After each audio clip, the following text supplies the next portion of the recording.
Assalamualaikum warahmatullahi wabarakatuh. Muslimin dan muslimah sekalian, bersyukur kita kepada Allah Subhanahu wa Ta'ala sampai lagi ke bulan Ramadan tahun 1441 Hijriah. Saya yakin saya dan Anda sekalian merasa berbahagia, bersyukur dan bersemangat. Ramadan adalah bulan yang penuh dengan dinamika pengabdian. Bicara pengabdian di sini bukan saja bicara ibadah ritual, tetapi juga ibadah sosial. Terutama ini kaum ibu ya, yang insya Allah ibu-ibu solihat, calon ahli surga, amin. Kita merasakan Bu, betapa repotnya di bulan Ramadan ini, apalagi bagi mereka yang tidak punya pembantu, anak-anak belum bisa membantu ibu juga di dapur. Bagaimana kita menyiapkan untuk sahur, untuk berbuka, kemudian juga mengurus rumah. Di samping itu juga kita harus tadarus ya, ingin tadarus Al-Quran, ingin mengikuti pengajian atau pengkajian. Jadi yang saya rasakan luar biasa ya dinamika Ramadan ini. Bapak-bapak juga barangkali sama. Tapi kan sekarang kondisinya lockdown. Bapak-bapak ada di rumah. Bapak mohon manfaatkan waktu Bapak di rumah juga untuk meringankan beban ibu. Kita bersama-sama berbagi ya di bulan Ramadan ini.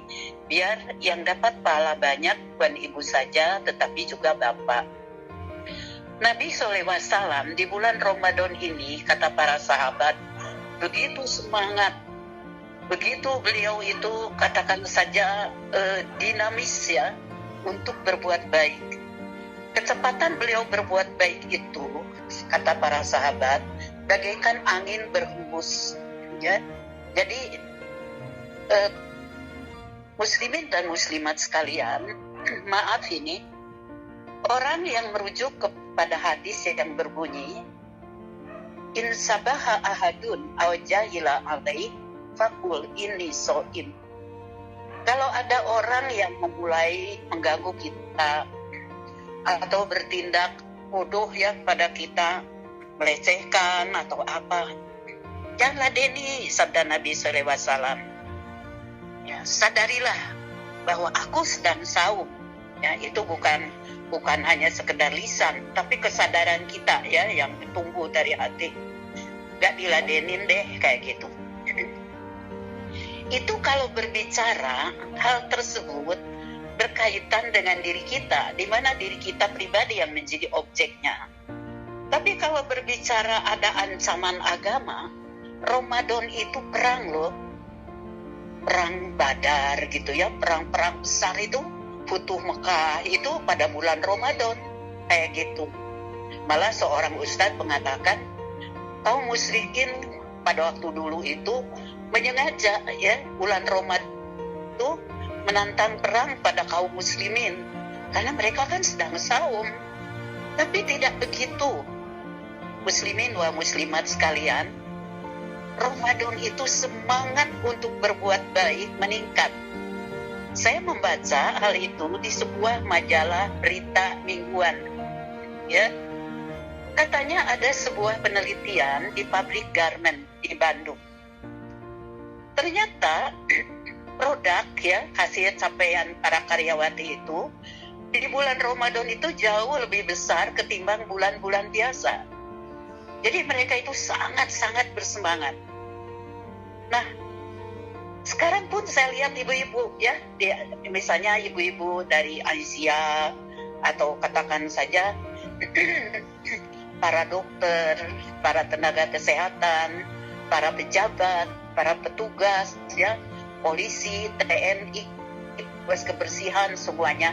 Apalagi di era pandemi corona ini ya, saya lihat membagikan bingkisan ya kepada kaum duafa, kepada mereka yang terpapar dengan akibat virus corona ini. Nah, di sini harus ada semangat. Dan kalau semangat itu kita tumbuhkan, muslimin wa muslimat sekalian, coba rasakan nanti Waktu itu berlalu sangat cepat. Sekarang aja kan kita sudah melewati pekan pertama ini, ya, dan terus kita berbuat baik sampai nanti berakhir bulan Ramadan. Kita isi dengan amal soleh, kita isi dengan kebaikan. Dan dalam kondisi seperti itu juga yang saya peroleh, ini misalnya ya, udah tanggal-tanggal liburan nih, udah deket mau selesai, dimana kalau seperti kita bawa mobil itu bukan lelah, bukan berlambat-lambat. Walaupun katakan saja saya bisa merasakan ya, kalau udah tanggal-tanggal liburan itu rasanya udah terkuras deh tenaga kita kayak gitu. Tapi tidak, kalau hati kita itu berniat untuk mengabdikan diri kepada Allah dengan beribadah di bulan yang penuh barokah ini, maka kita akan tetap akan konstan gitu. Malah kalau mobil ada peribahasa itu overpersneleng, gasnya ditambah, jadi makin kenceng kayak gitu berbuat baiknya ya, seperti itu. Nah, ibu-ibu ada yang memang Bu ya, kalau kita lihat di pasar swalayan, walaupun ada mall yang tutup apa juga, ini para katakan saja para pengusaha mencari peluang bisnis, membuat kue-kue kering dan sebagainya untuk dijual.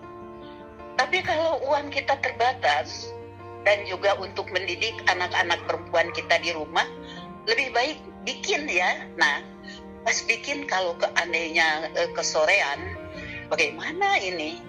Tetap ibadah kita laksanakan, Qiyamul Ramadannya, kemudian juga zikir Lailatul Qadarnya. Bisa kan sambil nyetak kue juga kita mengucapkan Allahumma innaka afu tuhibbul afwa fa'fu anni.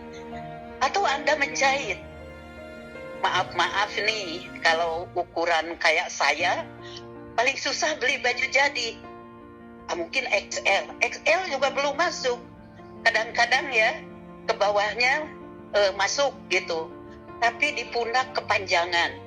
Akhirnya gimana? Ayo lebih baik kita bikin aja. Anak-anak juga kadang-kadang lebih senang bikinan ibunya kayak gitu ya, bikin gamis dan sebagainya.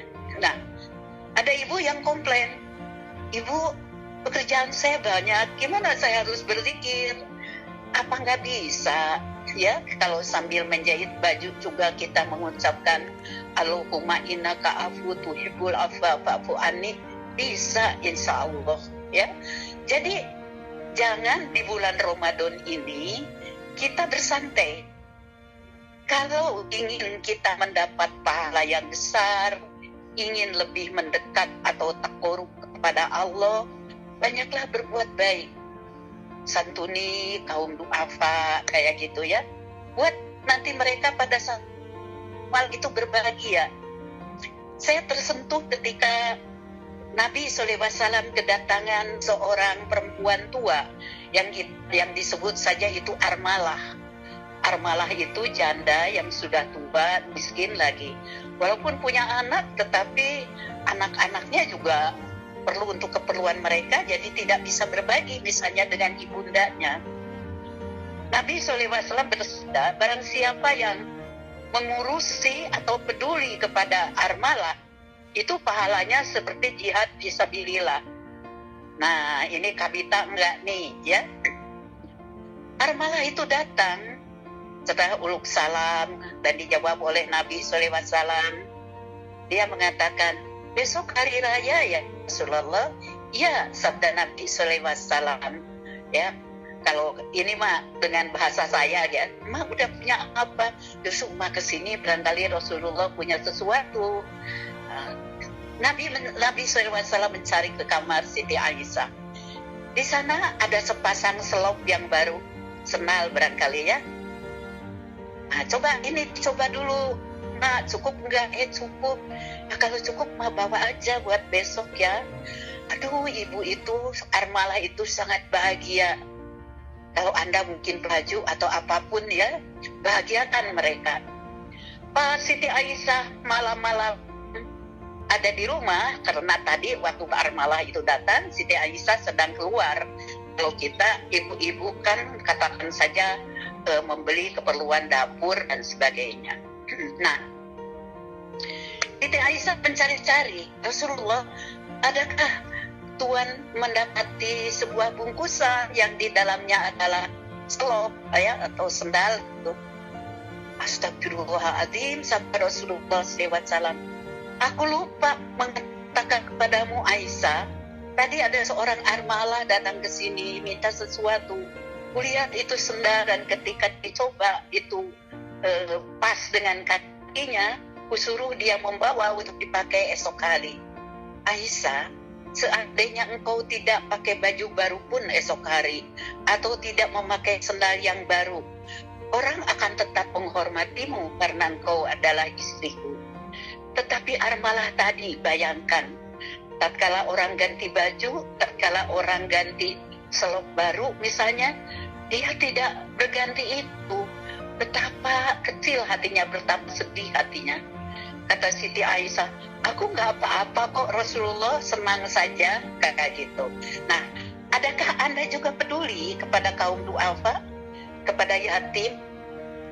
Maaf ya, Tele ini suka nangis kalau membaca kisah ini, yaitu ketika esoknya akan hari raya, Rasulullah SAW itu kan berputar terus, beraktivitas terus, dan melihat seorang anak kecil yang sedang menangis di pinggir jalan.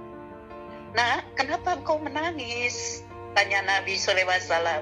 Bukankah besok hari gembira? Besok adalah hari raya.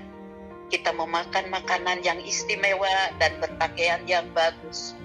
Anak itu makin keras tangisnya, muslimin wa muslimat. Mengapa? Sabda Nabi, orang yang pakai baju baru, yang makan makanan enak adalah mereka yang punya ayah. Sedangkan ayahku sudah meninggal, Rasulullah. Kata ibu, punya rezeki untuk sahur dan untuk buka juga, alhamdulillah, nggak bisa berpikir baju baru dan sebagainya, kayak gitu. Maka muslimin wa muslimat sekalian, Rasulullah SAW merasa iba. Kemudian beliau bertanya, maukah engkau menganggap Rasulullah sebagai ayahmu, Siti Aisyah sebagai ibumu, dan Siti Fatimah sebagai kakakmu? Anak itu mengangguk sementara air matanya berjatuhan.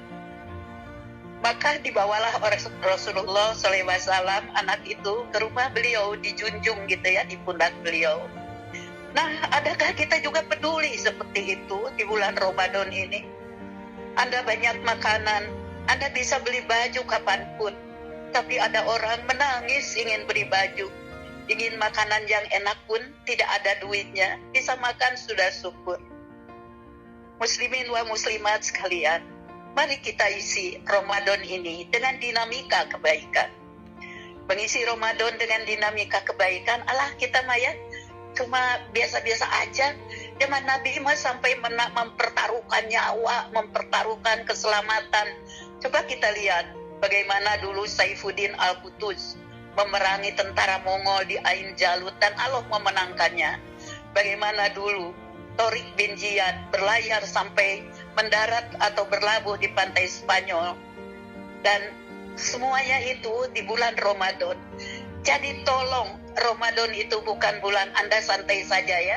Mungkin nonton sinetron atau nonton drakor ya yang lagi in sekarang itu. Enggak begitu. Al-Qur'annya Anda baca, Anda pahami, kemudian juga segala kebaikan kita kerjakan. Mulai dari beres-beres rumah, mungkin adul lemari buku yang sudah berdebu, mungkin juga ada sesuatu yang harus kita bereskan buat rumah kita menjadi indah. Karena nanti pada tanggal liburan kita bereskan rumah kita. Kita jadikan rumah tinggi kita itu katakan saja berudara yang segar. Karena siapa tahu malaikat masuk ke rumah Anda di malam qadar. Oke, jadi Ramadan bukan bulan santai, tetapi bulan yang penuh dinamika perjuangan dan pengabdian. Demikian saja dari saya. Semoga Allah berikan semangat, kekuatan, kesehatan, keluasan dan kemudahan rezeki agar kita bisa beribadah dengan sempurna di bulan Ramadan ini. Amin ya Allah ya Rabbal Alamin. Wassalamualaikum warahmatullahi wabarakatuh. Waalaikumsalam warahmatullahi wabarakatuh. Terima kasih Ibu Leni atas nasihat-nasihatnya. Tetap di rumah dan kita harus tidak santai-santai saja, harus semangat untuk menghadapi Ramadan ini. Terus melakukan kebaikan dan ikutin channel Nima Zaita. Dari saya sekian, terima kasih. Assalamualaikum.